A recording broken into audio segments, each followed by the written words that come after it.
네, 지난 한 주 동안 울산에서 일어난 사건 사고 그 뒷이야기까지 들어보겠습니다. 울산 MBC 보도국 정인곤 기자 스튜디오에 나와 계십니다. 어서 오십시오. 안녕하십니까.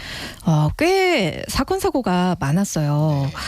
지난주에 성범죄자가 가출 청소년 숙소 바로 옆으로 이사 왔는데 통지조차 되지 않았던 소식, 이게 전국 뉴스로도 나왔더라고요. 맞습니다. 네, 참 이 어처구니 없는 일이 발생을 했는데요.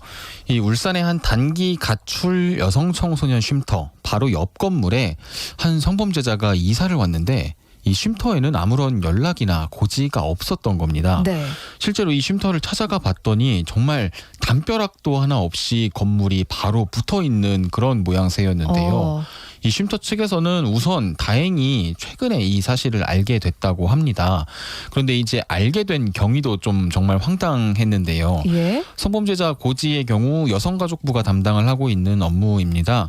그런데 여성가족부가 아닌 일반 시민분께서 인터넷에서 성범죄자 알림이를 검색을 해보다가 우연히 보고는 옆에 있는 쉼터가 있다라는 사실을 알게 되시고는 쉼터에 전화를 해줬다는 건데요. 시민 제보이네요. 그러니까. 맞습니다. 이 쉼터 측에서는 성범죄자가 전출이나 혹은 전입 시에 우편으로 이제 전달되는 성범죄자 고지문을 받은 경험이 단 한 차례도 없다고 합니다. 이게 보통 주택이나 이런 데 사시는 분들 한 번쯤은 받아보셨을 거예요. 맞습니다. 인근에 어떤 전력을 가진 범죄자가 뭐 근처에 살고 있다. 네. 이런 고지문이 나와야 할 텐데 왜 못 받으셨을까요?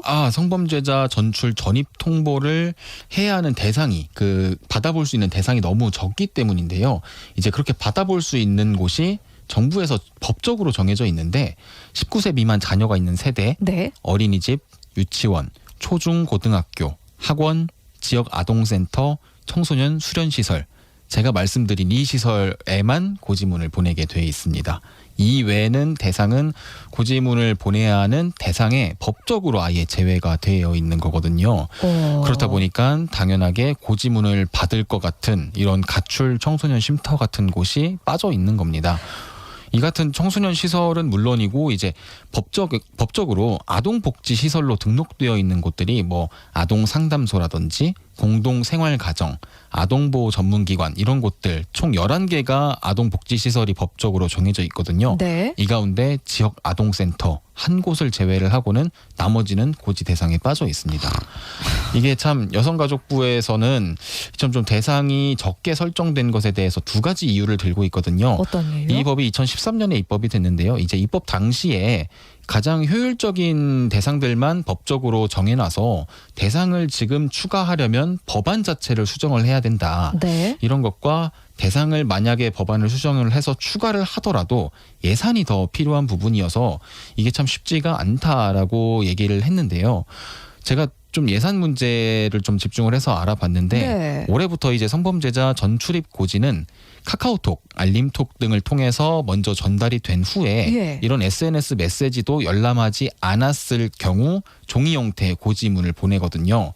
이 전국에 이런 가출 청소년 쉼터가 몇 곳이나 있는지 좀 알아봤더니 여성가족부에서 관리하는 곳이 모두 135곳이 있었습니다. 네. 이제 행정안전부가 밝힌 정부 카카오톡, 알림톡, 요즘 뭐 한 번씩 재산세나 이런 것들 네. 알림톡으로 받아보실 텐데요. 이거 보내는 비용이 한 건당 5원이었습니다.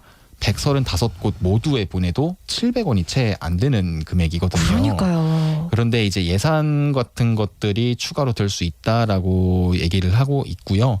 사실 보도 이후에 이제 여성가족부에서 연락을 받았는데요.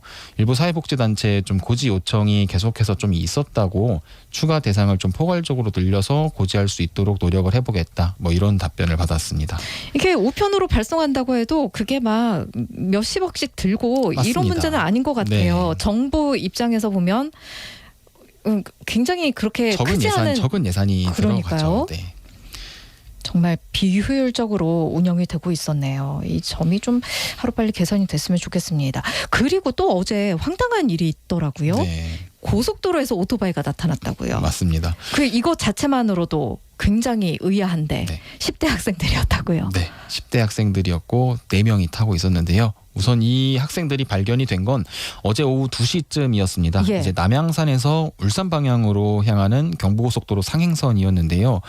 이제 오토바이가 고속도로를 달리고 있는 겁니다. 차가 쓱 지나 비켜나더니 오토바이가 짠 하고 나타난 거죠. 예. 이제 오토바이는 당시에 번호판도 없는 오토바이가 고속도로를 정말 아슬아슬하게 질주를 하고 있었는데요. 근데 이제 차량이 자세히 가서 좀 살펴보니 오토바이에 탄 게 한 명이 아니었습니다. 네. 무려 4명이 오토바이 한 대에 4명이 탔다고요? 맞습니다. 오토바이 단 한 대에 4명이 타고 있었는데요.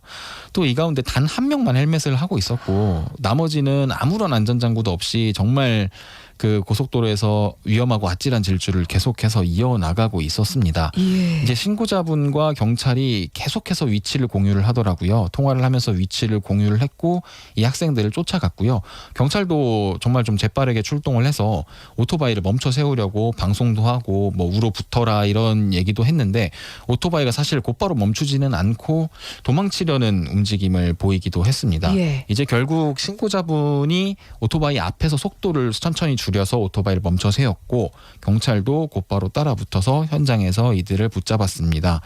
잡고 보니 이제 울산 북구에 사는 10대 학생들 4명이 125cc 정도 되는 정말 작은 스쿠터라고 볼 수 있는 오토바이를 타고 고속도로에서 위태로운 질주를 계속 해왔던 겁니다. 이 경부고속도로 상행선 타본 분들은 아실 거예요. 여기 트럭이나 화물차들이 특별히 많거든요. 정말 많습니다. 네. 굉장히 위험한 상황일 텐데 왜 그랬대요? 우선 경찰 조사에서 이 학생들은 실수로 고속도로에 들어오게 됐다 이렇게 진술을 한 걸로 알려졌습니다. 톨게이트가 있는데요? 그 톨게이트 정식 입구가 있는데도 근데 저도 사실은 톨게이트가 있는데 고속도로로 오토바이가 들어온다라는 거에 대해서 되게 좀 의아했는데 네. 경찰분들 말을 들어보니까 실제로 고속도로에 들어온 오토바이 가운데 80% 이상은 오진입하는 경우가 많다고 하더라고요. 예. 그러니까 내비게이션을 무턱대고 좀 따라가다가 오토바이 타시는 분들은 보통 내비게이션을 오토바이용은 아니죠. 네, 국도만으로 설정을 해놓는데 네. 그런 설정이 없으면 이제 고속도로에 들어오는 경우가 종종 있다고 합니다. 예, 들어와서는 이제 당황해서는 본인이 직접 신고를 하는 경우도 있고 주변 차량들이 위험하다고 신고를 하는 경우도 있다고 하는데요. 예. 하지만 사실은 이제 도망치려는 움직임을 좀 보이기도 했고 해서 이 부분은 조금 더 조사를 해봐야 한다고 합니다. 그리고 아직까지 어느 고속도로에 어떤 톨게이트를 통해서 들어왔는지 이 친구들이 어디까지 가려 했는지 네. 이런 부분들은 경찰 조사가 조금 더 필요한 것으로 보입니다. 오토바이를 어떻게 구했는지도 사실 좀 확인을 해봐야 하는 부분인데요. 네. 이 친구들이 16살, 만으로 16살밖에 되질 않았기 때문에 오토바이가 혹시 도난당한 오토바이가 아닐까 이런 부분도 조금 확인을 해봤더니 아무래도 이제 번호판이 없는 오토바이여서 도난 여부 등을 확인하는 게 오히려 시간이 좀 더 걸릴 것으로 보인다. 이렇게 경찰관들은 얘기를 하고 있더라고요. 네. 이 친구들 어떤 처벌받나도 좀 궁금하실 텐데요. 도로교통법상 고속도로 통행금지 위반이라는 그 법조항이 있습니다. 이 친구들 같은 경우는 통행금지 위반 혐의로 조사를 계속해서 받을 예정이고요. 고속도로 통행금지 위반 같은 경우는 단속되면 벌금 30만 원이 부과가 되거든요. 예. 그래서 이 친구들 현재 지금 단속을 한 부산경찰청 소속 고속도로 순찰대에서 지금 기본조사를 진행을 하고 있고요. 기본조사를 마치면 울산 북부경찰서로 이제 사건이 넘어올 예정인데요. 사실 이게 30만 원, 벌금 30만 원에 해당하는 처벌이고 그 범법 행위면은 정말 중대한 범법 행위라고는 법적 처벌로는 무게감이 좀 떨어질 수 있는데 예. 사실 정말 아찔하고 위험한 상황이거든요. 그러니까요, 모든 이게. 통행에도 정말 안 좋은 영향을 줄 수 있고 이 친구들 본인들한테도 정말 위험한 위태로운 행동이었기 때문에 조금 이번 기회에 정말 좀 강하게 반성하고 다시는 이런 일 반복되지 않았으면 좋겠어요. 저는 한 가지 더 궁금한 게 10대가 오토바이 주행한 것만으로는 불법이 아닌가요? 우선 그거는 둘째로 두고 첫 번째로 지금 조사를 하고 있는 거는 도로교통법 위반이고요. 예. 당연히 이제 운전면허가 없이 혹은 원동기 면허가 없이 운전을 했다면 이 친구들은 그 오토바이를 운전한 것 자체로도 무면허 운전으로 처벌을 받아야겠죠. 네.